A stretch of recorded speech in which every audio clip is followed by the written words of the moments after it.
अनंत कृपा करो परमेश्वरी। आज का विषय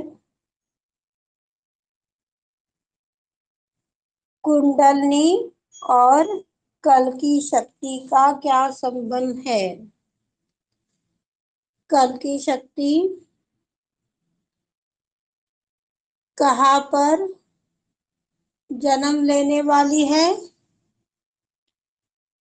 किन भाई बहनों की सुरक्षा करने वाली है और किसको काटने वाली है, इसके ऊपर हम सभी आज चर्चा करेंगे। यदि किसी का चित्त भटक रहा है तो वो 1 सेकंड के लिए, जब भी चित्त भटक रहा है उस टाइम पर ही अपना राइट हैंड सहस्त्रार में रखे, जिससे कि सारी सामूहिकता के ऊपर उस असंतुलन का इफेक्ट ना पड़े। इसका सभी को ध्यान देना है।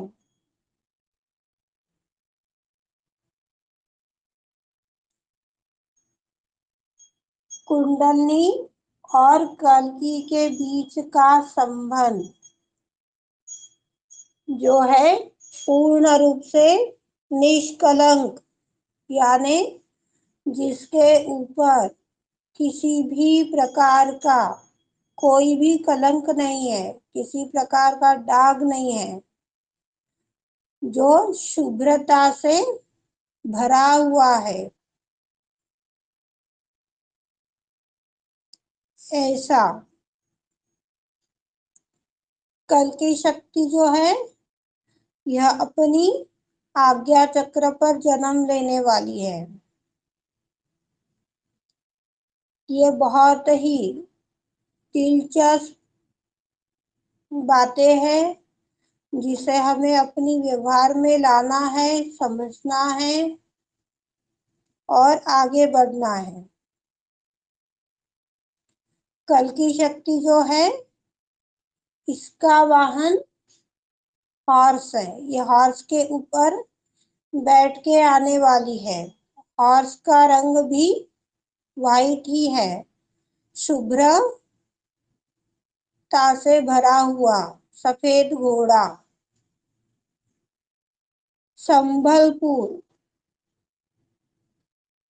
नामक गांव में उनका जन्म होने वाला है। अब संबलपुर गांव, ये संबलपुर गांव जो है यह संभल यानी एक अवस्था और भाला यानी माथा, जो अपनी अवस्था है उस अवस्था के ऊपर ही वह जन्म लेने वाली है। जो अपनी गहराई से नीचे है, तुच्छता में लपेटे हैं, फिर चाहे वो किसी भी स्वरूप की क्यों ना रहे।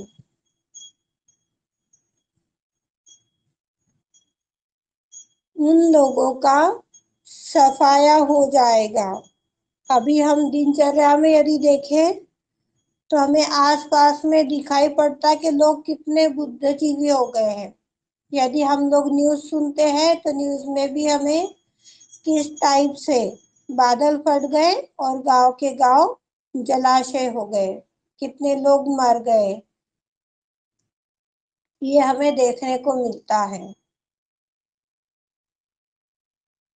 कितनी जगह पर एक शंका की कारण से किसी की बातों में आ करके लोग एक दूसरे की हत्या कर डाल रहे हैं।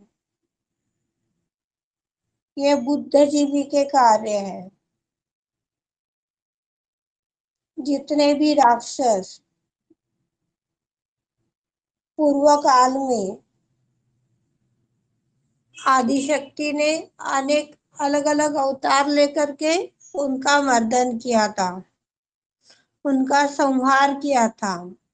पर अभी के टाइम में वो पूर्ण रूप से जागरूक हो गए हैं अपने बुद्धि पर। बुद्धि जो है ये आज्ञा चक्र का स्थान है।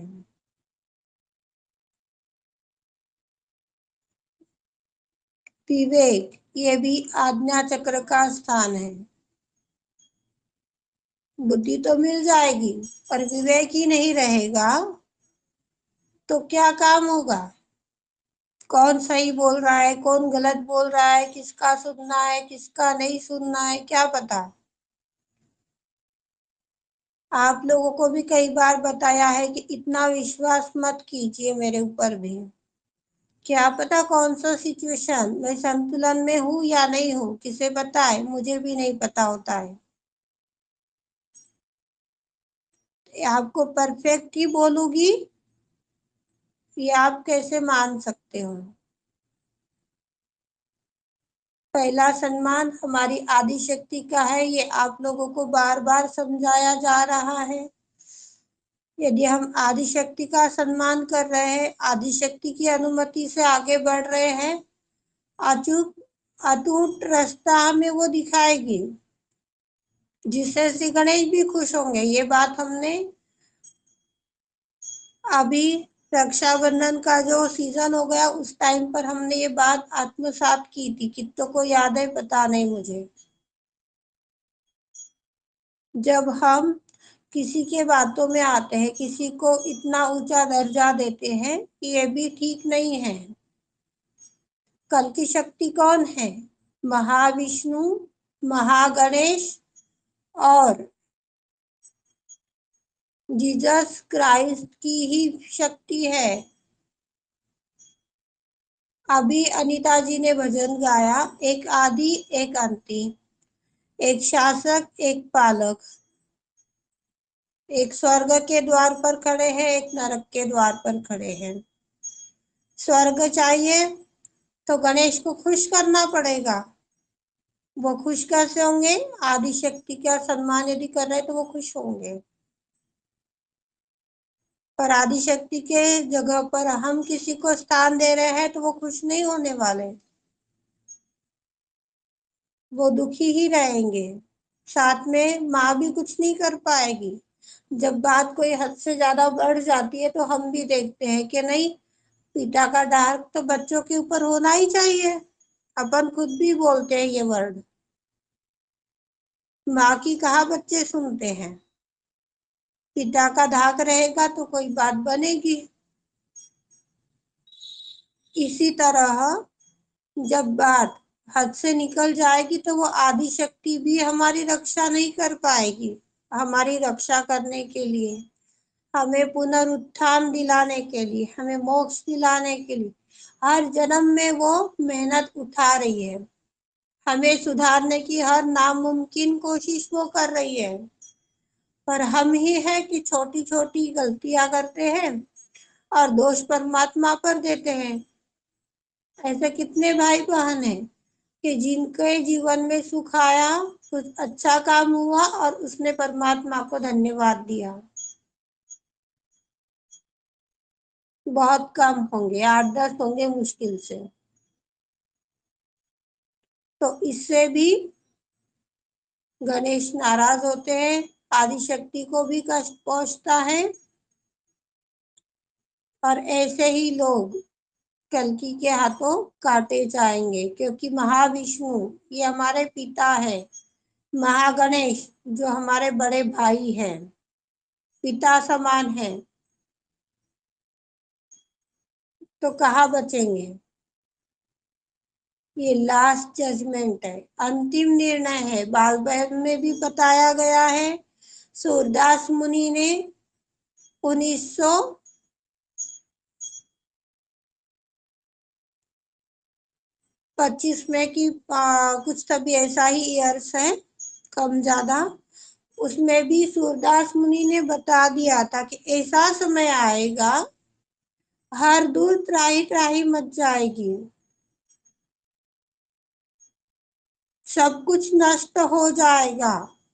सन 2000 से ऊपर ऐसा टाइम आएगा कि सब त्राही त्राही मच जाएगी। नल दमयंती की यदि वाणी किसी ने सुनी होगी, आख्यान सुना होगा, तो उसमें भी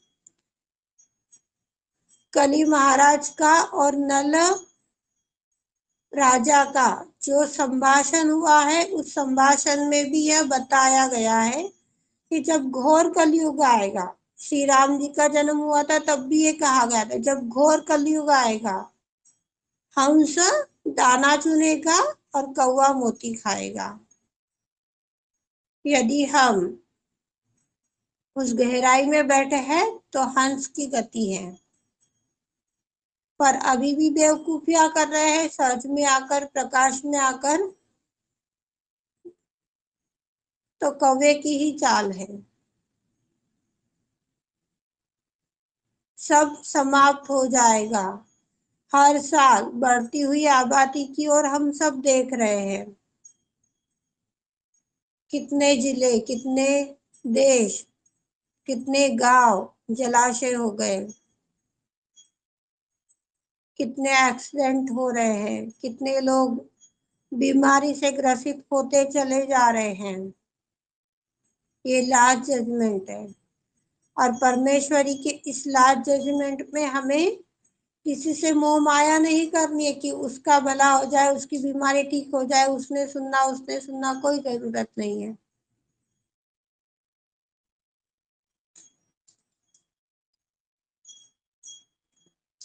सहज है। यदि हम ये बात समझेंगे, उसे मानेंगे, तो माँ के करीब चले जाएंगे। पर सहयोग को अभी भी यदि कोई हल्के में ले रहा है तो वो ये गलती ना करें। अभी तो हम सीख ही रहे हैं दीदी, आप बता रहे हो ना, हम सीख ही रहे हैं। सीखने सिखाने का समय घटता चला जा रहा है। एक बात अपनी अनुभव से तो चार बातें सामने वालों की अनुभव से हमें सीखने की अत्यंत आवश्यकता आई है। अपने अनुभवों से यदि हम सीखने लग जाएंगे तो पूरा जीवन बसर हो जाएगा, कुछ नहीं सीख पाएंगे। पर अपने अनुभवों के साथ चार लोगों का और भी अनुभव यदि हम देख रहे हैं, उसे व्यवहार में ला रहे हैं, तो जल्द ही मुकाम तक पहुंच सकते हैं। जब सहयोगी लास्ट जजमेंट है, सहयोग में ही सभी का रिजल्ट लगने वाला है, तो क्यों ना हम उसे प्रेम पूर्वक अपनाएं। अभी भी कई ऐसे भाई बहन हैं, किसी की कोई सवाल है, किसी का कोई जवाब परेशानी है तो उसका कॉल आता है प्रीति लखोटिया के पास में।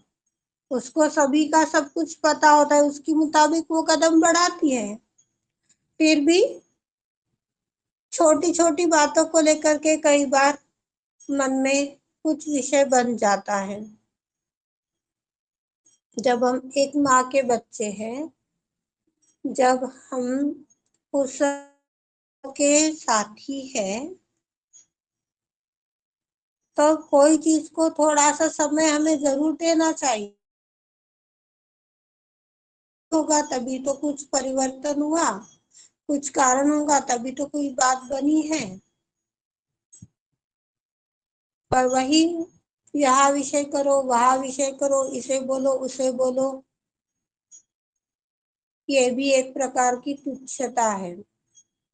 जब हम एक माँ के बच्चे हैं तो कोई भी बात हो, किसके भी प्रति हो, उसी के पास करना ज्यादा बेहतर होगा। यदि हम सच में ये बात मानते हैं कि हम ब्रह्मांड स्वामिनी के ही बच्चे हैं, तो हम एक माँ के बच्चे हैं और एक समान सभी को प्रेम करते हैं, तो उसको ये बात करनी चाहिए।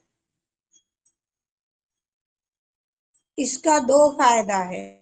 पहला फायदा कि फ्रेश चीज में, फ्रेश काम में वो बात माइंड में रहती है। यदि किसी से कोई अनजाने में गलती हो भी रही है तो वो उसे याद दिलाने में, समझाने में फायदा होगा। पर यदि आज कोई विषय बना है, आपने नहीं बताया, XYZ सब मेंबर आ गए उसमें, नहीं बताया है और फिर महीना हो गया, 15 दिन हो गए और फिर विषय कर रहे हैं कि अरे अब इसमें से कितने लोग ऐसे हैं कि जिनको हर एक टाइम की बात याद रहती है, किसी को नहीं रहती, जहां तक मुझे मालूम है। 2 दिन, 4 दिन, 8 दिन हद हो गई। तो ये नहीं करना है। यदि हमारा आपस में प्रेम भी इस टाइप का है तो भी कल की शक्ति हमारी छटाई कर डालेगी। ये जो रिश्ते हैं ये बहुत ही कोमल, सुंदर, नाजुक है, पर ये परिस्थिति जो है, ये समय जो है, ये बहुत ही भयानक समय है। यदि हम एक में को समझेंगे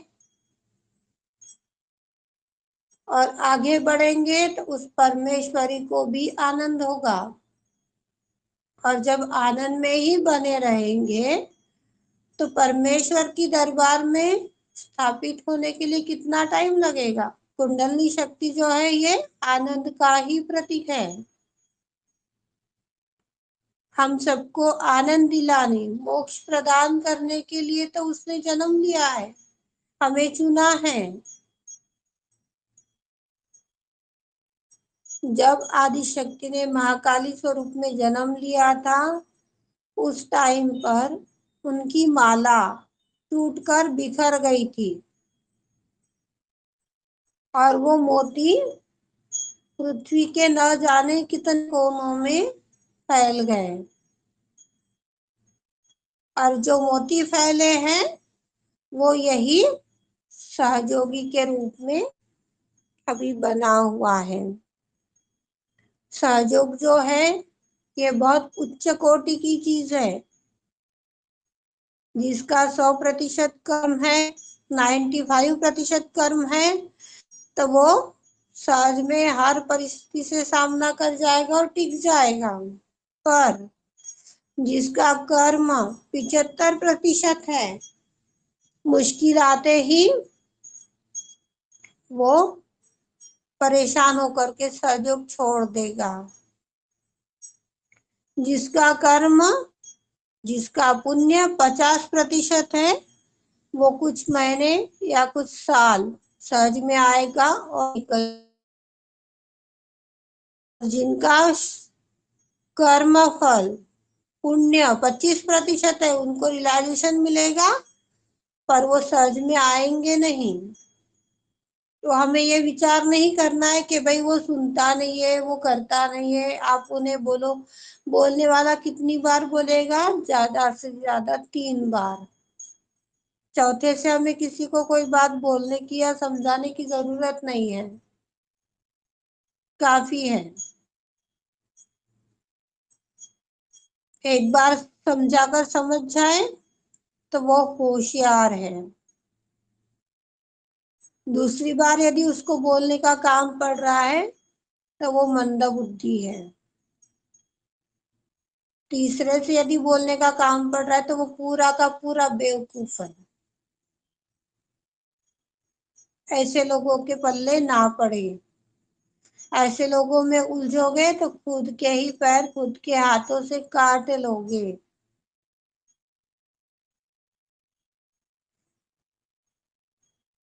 ऐसे जो लोग हैं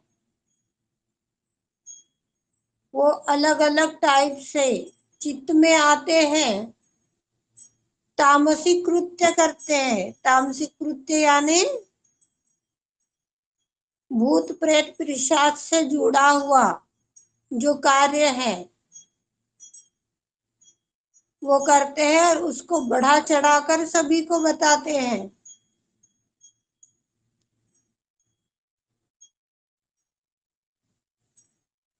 ऐसे लोग भी इस समय में कट जाएंगे।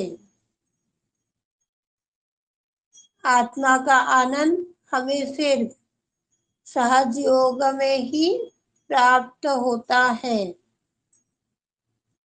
पर कुछ बुद्धिजीवी लोग हैं कि जो शराब, नशा, चरस, गांजा जैसे न जाने कितने चीजों का सेवन करते हैं परमात्मा को प्राप्त करने के लिए। पर ऐसे लोग वो खुद भी नहीं जानते कि वो कौन से गिर्त में पड़े चले जा रहे हैं।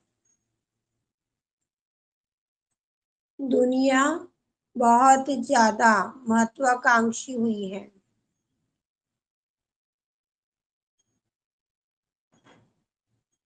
दुनिया चाहे जितनी भी महत्वाकांक्षी हो,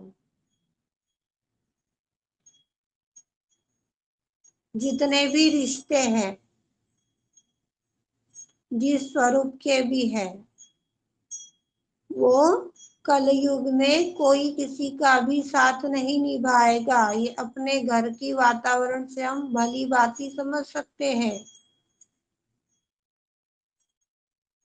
कितने लोग चरम सीमा पर चले गए, कितना अपनापन है उनमें, कितना स्वार्थ है। ये हमारे घर में ही हमें बहुत भली भांति देखने को मिलता है।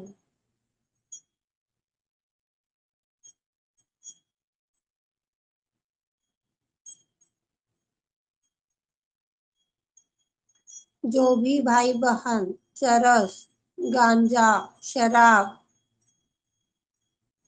जैसे चीजों का सेवन करते हैं परमात्मा को प्राप्त करने के लिए, वह सौंदर्य से, प्रकृति से स्वयं ही दूर जा रहे हैं।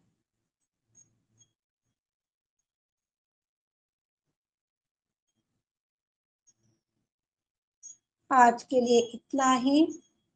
विषय बड़ा है, टॉपिक 2 घंटे भी खत्म नहीं होने वाला है। इसके लिए आज इतनी ही बातें आप सभी आत्मसात कीजिए। और आज जितनी बातें बताइए उसमें से जो भी इस टाइप की गलती कर रहा है, वो श्री माँ को शक्ति मांगिए। माँ, आज तक मैं भटक रहा था, ये गलती कर रहा था, पर माँ अब मुझे वो शक्ति दीजिए कि ये गलतियां मैं ना करूं। आप सभी को एक बात बहुत अच्छी समझाई गई थी, पता नहीं किसको याद है, किसने सुनी नहीं सुनी पता नहीं, फिर से बता रही हूँ।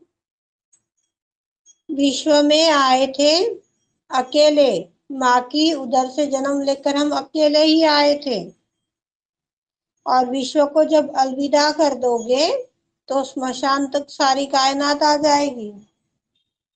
पर स्वर्ग लोक के दरवाजे पर हम अकेले ही रहने वाले हैं। वहां पर कोई हमारा साथ नहीं निभाएगा। और इस लास्ट जजमेंट के समय में अभी भी हम इस टाइप से भटक रहे हैं, गलतियां कर रहे हैं, कल की शक्ति हमें नहीं छोड़ेगी।